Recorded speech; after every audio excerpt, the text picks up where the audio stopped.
Hallo und herzlich willkommen zu einem neuen Video. In diesem Video soll es um die topologische Sortierung azyklischer Graphen gehen. Das Vorgehen an sich ist relativ einfach. Wir wählen in unserem Graphen einen Knoten V, der keinen Vorgänger hat. Also es gibt keine Kante, die in unseren Knoten reingeht. Ist die Bedingung dafür, dass wir ihn auswählen dürfen. Dann löschen wir diesen Knoten aus unserem Graphen und übernehmen ihn in unsere Liste, in der wir sortieren wollen.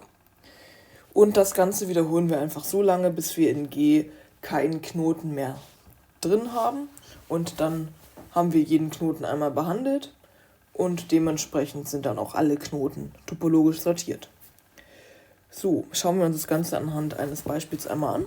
Wir haben hier einen azyklischen Graphen, der ist gerichtet und besitzt die Knoten von A bis G. So, wir wählen also einen Knoten V ohne Vorgänger. So, der einzige Knoten, der keinen Vorgängerknoten hat, ist der Knoten A. Dementsprechend können wir diesen rausschreiben, löschen ihn aus der Liste und löschen auch die Kante danach. So, dann gehen wir weiter. Überlegen dann, welchen Knoten können wir jetzt nehmen, welcher Knoten hat keine Vorgänger. Das ist der Knoten B. Also übernehmen wir den in unsere Liste, streichen ihn raus und streichen die Kanten ebenfalls raus. So, Knoten G können wir nicht nehmen, weil der noch eine Kante von Knoten E hat. Also bleibt jetzt wiederum nur Knoten C über. Den schreiben wir in die Liste, löschen ihn und als nächstes ist Knoten D der einzige ohne Vorgänger. Das heißt, auch den können wir löschen und die zugehörigen Kanten. Und jetzt haben wir zwei Möglichkeiten. Das heißt, wir sehen hier dran schon an dem Beispiel, dass eine topologische Sortierung nicht unbedingt eindeutig ist.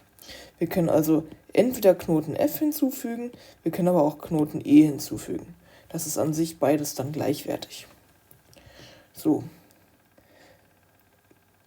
Ich entscheide mich jetzt spontan für Knoten F, lösche den raus und dann ist Knoten E der einzige ohne Vorgänger. Da lösche ich wieder die Kante und kann entsprechend als letztes G hinzufügen. Habe dann keinen Knoten mehr in meinem Graphen und bin fertig. Hätte ich jetzt an dieser Stelle stattdessen E genommen, hätte ich hierfür auch wieder die Möglichkeiten F und G.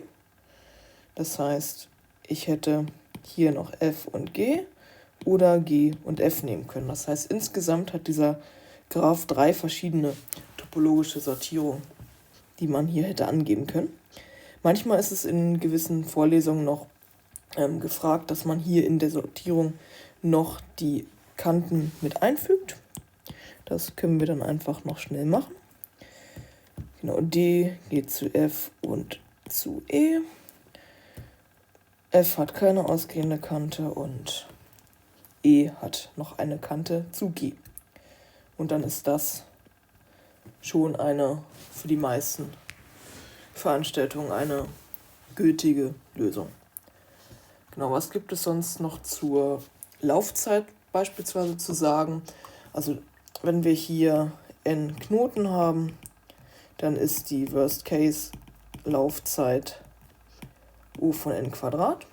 Das kann man sich auch eigentlich dadurch denken, dass man, wenn man das Ganze implementieren möchte, haben wir hier eine Schleife und die durchlaufen wir so viele, wie wir Knoten haben. Weil wir das Ganze ja so lange machen, solange noch Knoten vorhanden sind und wir immer genau einen Knoten rauslöschen. Das heißt, wir haben hier n viele Durchläufe und einen Knoten zu wählen, da haben wir auch n viele Möglichkeiten.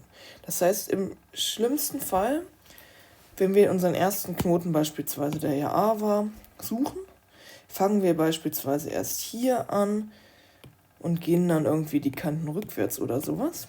Und erst im Endenversuch landen wir dann hier bei dem Knoten, den wir eigentlich wählen können.